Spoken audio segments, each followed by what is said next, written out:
Hello everyone, welcome back to the new episode. So sa inyo nakita, naatakaroon diri sa Danao or Moc City. Kung nahibuong mo sa background nyo nung naay mga tubo, so naatakaroon diri sakop sa ADC power plant diri sa Danao or Moc City. So dili basta makasulod diri, kinahanglan pa ka mo dool sa barangay kay para na ay permit nga ipakita sa guard. Pero exempted ang katong mga namuyo na diri nasa sakop sa ADC.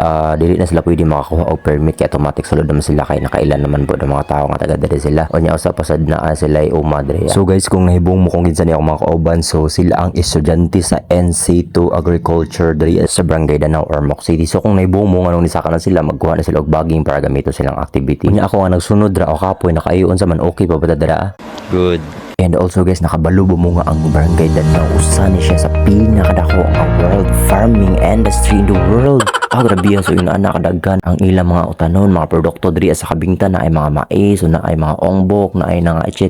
Makita nyo sa market. Kutob sa inyo nakitaan sa merkado diri nagikan sa kabingtan, wala na ilain pa. Joke dili tanan kay ang uban mo gud nga mga produkto diri. So syempre gipangangkat og dagalayng lugar. So nakabahin-bahin. Kunya usa pud sa nakanindot sa ilang lugar kay dili lang mga utanon ang inyong makita, kundi makita po ninyo ang mga nindot na view like Danao, Alto Peak, Lake Hanagan, Heavens Peak, Mount Malingatong. So naar na diri atanan sa kabingtan. So what we're waiting for guys, ay na bisita na nag-iisang tourist spot in the world. Ari na bisita na sa Barangay Danao o sa Barangay Kabingtan or Moc City.